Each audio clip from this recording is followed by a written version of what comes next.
আজকে আমরা রায়মার্টিন প্রশ্নবিচিত্রা থেকে দ্বিতীয় সাবমেটিভ এক্সামের জন্য প্রথম যে স্কুল সেটা হচ্ছে Alipurduar Newton girls high school, সেটা আলোচনা করব। তাহলে দেখো এই স্কুলটার প্রশ্ন উত্তর সহ আমি একটা পিডিএফ তৈরি করছি। সেই পিডিএফটা তোমরা কোথায় এবং কিভাবে পাবে সেটা আমি ভিডিওতে বলছি, তার জন্য তোমরা পুরো ভিডিওটা দেখো, স্কিপ করবে না। আর চ্যানেলটিকে অবশ্যই সাবস্ক্রাইব করে রাখো। তো প্রথম যে প্রশ্নটি হচ্ছে সেটা দেখো, বিকল্পগুলি থেকে মানে তোমাদের অপশান দেওয়া আছে, এখান থেকে বার করতে হবে সঠিক অ্যান্সারটি। কোনো স্থান এবং তার প্রতিপাদ স্থানের মধ্যে সময়ের পার্থক্য কত? দেখো, তাহলে বলছে কোনো স্থান, ধরে নাও এটা পৃথিবী, এটা হচ্ছে তোমার উত্তর, এটা দক্ষিণ গোলার্ধ। তাহলে আহ, একটা পূর্ণবৃত্ত, এটা মানে 360 ডিগ্রি, 360 ডিগ্রি পৃথিবীকে এক পাক আবর্তন করতে লাগে 24 ঘন্টা। তাহলে দেখো, বলছে প্রতিপাদ স্থান, এই স্থানটির প্রতিপাদ স্থান নিশ্চয়ই তার বিপরীত স্থান হবে। তাহলে এটা হচ্ছে 180 ডিগ্রি, যদি 380 ডিগ্রি তাকে আবর্তন করতে সময় লাগে 24 ঘন্টা, তাহলে নিশ্চয়ই 180 ডিগ্রি আবর্তন করতে লাগবে 12 ঘন্টা। তাহলে সেই স্থান এবং প্রতিপাদ স্থানের মধ্যে সময়ের ব্যবধান হচ্ছে 12 ঘন্টা। সঠিক উত্তর। দ্বিতীয় দেখো, আন্তর্জাতিক দ্রাঘিমা সম্মেলন, এটা হয়েছিল ওয়াশিংটন ডিসি শহরে। সালটা হচ্ছে তোমাদের 1884 খ্রিস্টাব্দে 1 অক্টোবর। এই খ্রিস্টাব্দে তোমাদের এটা হয়েছিল সম্মেলনটা।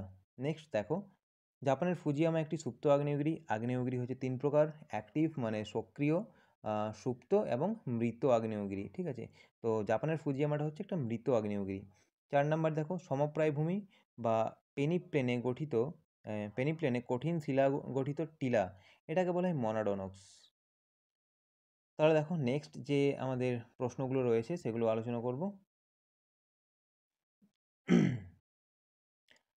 পরের প্রশ্নটা হচ্ছে গিয়ে 5 নম্বর, স্বল্পমোচন। স্বল্পমোচন দেখা যায় গ্রানাইট শিলায়, সেই যে পেঁয়াজের খোসার মতো যেটা খুলে যায় শিলার উপরিস্তর, সেটাকে বলা হচ্ছে স্বল্পমোচন প্রক্রিয়া। আবহবিকারের এটা একটা প্রক্রিয়া যেটা গঠিত হয় গ্রানাইট শিলায়। নেক্সট হচ্ছে উত্তর পূর্ব ভারতের প্রবেশদ্বার বলা হয় শিলিগুড়িকে। ইম্পর্টেন্ট প্রশ্ন, ভালো করে মনে রাখবে। উত্তর পূর্ব ভারতের প্রবেশদ্বার হচ্ছে শিলিগুড়ি। তারপর দেখো, প্রাচীন পলিমাটি পাওয়া যায়, তাহলে প্রাচীন পলিমাটি পাওয়া যায় দক্ষিণ দিনাজপুরে। বাঁকুড়াতেও পাওয়া যায়, কিন্তু সেটা হচ্ছে আংশিক। আর পুরোপুরি যদি বলি তাহলে সেটা হচ্ছে দক্ষিণ দিনাজপুর। 2 নম্বরে এগুলো দেখো, কর্কট ক্রান্তি রেখা বরাবর হাঁটলে আমরা জলবায়ুর পরিবর্তন লক্ষ্য করব। অবশ্যই এটা কর্কট ক্রান্তি, এটা নিরক্ষীয়, 22.5 ডিগ্রি, এটা উত্তর। আচ্ছা, এই বরাবর যদি আমরা হাঁটি তাহলে আমরা জলবায়ুর পরিবর্তন লক্ষ্য করতে পারবো না, কারণ জলবায়ুর পরিবর্তন লক্ষ্য করতে গেলে আমাদেরকে দ্রাঘিমা রেখা বরাবর হাঁটতে হবে। তাহলে এর যেটা অ্যান্সার সেটা হচ্ছে ভুল। 2 নম্বর দেখো, পর্বত বেষ্টিত মালভূমি নবীন ভঙ্গিল পার্বত্য অঞ্চলে গঠিত হয়েছে, এটা ঠিক। পাশে মন্দির আছে যেখানে পুজো হচ্ছে, তার জন্য একটু আওয়াজ আসতে পারে, একটু পরেই বন্ধ হয়ে যাবে। 3 নম্বর দেখো, পুঞ্জিত ক্ষয় একটি ক্ষয়ভবনের প্রক্রিয়া, এটাও ঠিক। তাহলে প্রথমেরটা ভুল, 2 নম্বরটা ঠিক, আর 3 নম্বরটাও ঠিক। বিয়ের দাগে দেখো, পশ্চিমবঙ্গের সর্বোচ্চ শৃঙ্গের নাম হচ্ছে সান্দাকফু, যার উচ্চতা হচ্ছে 3630 মিটার। ঠিক আছে, সুমেরু বৃত্তের মান, আচ্ছা সুমেরু বৃত্তের মান হচ্ছে 66.5 ডিগ্রি।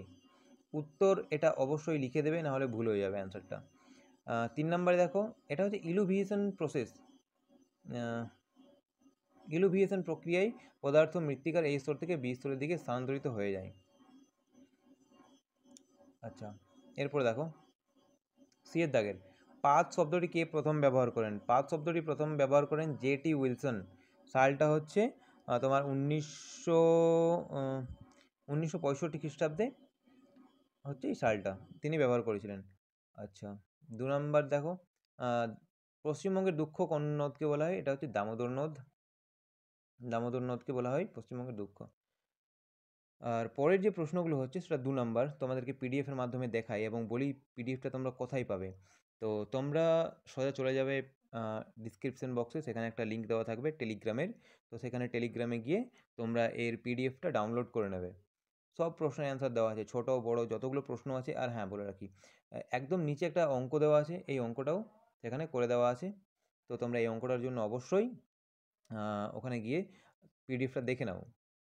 প্রশ্নগুলোর অ্যান্সার খুব ভালোভাবে লেখা আছে, সহজ ভাষায় লেখা আছে। তো তোমরা সেখান থেকে পিডিএফটি পেতে পারো। পিডিএফটি তোমাদের আমি এখন দেখিয়ে দিচ্ছি। আচ্ছা, এই হচ্ছে তার পিডিএফ, যেটা আমরা আলোচনা করেছি আজকে। তো বড় প্রশ্নগুলো দেখি চলো। এই হচ্ছে বড় প্রশ্নগুলো, এখানে খুব ভালোভাবে বড় প্রশ্নগুলো দেখানো আছে। প্রত্যেকটা প্রশ্নের অ্যান্সার লিখে দেওয়া আছে। ঠিক আছে? প্রত্যেকটা প্রশ্নের অ্যান্সার খুব সহজভাবে লেখা আছে। তোমরা পিডিএফটার জন্য অবশ্যই টেলিগ্রামে গিয়ে পিডিএফটা ডাউনলোড করো। টেলিগ্রামে লিঙ্ক তোমরা পাবে, ডিসক্রিপশন বক্সে পেয়ে যাবে। আর অঙ্কটাও সেখানে পেয়ে যাবে। অঙ্কটা এখানে করে দেওয়া নেই, অঙ্কটা আলাদাভাবে করে দেওয়া আছে।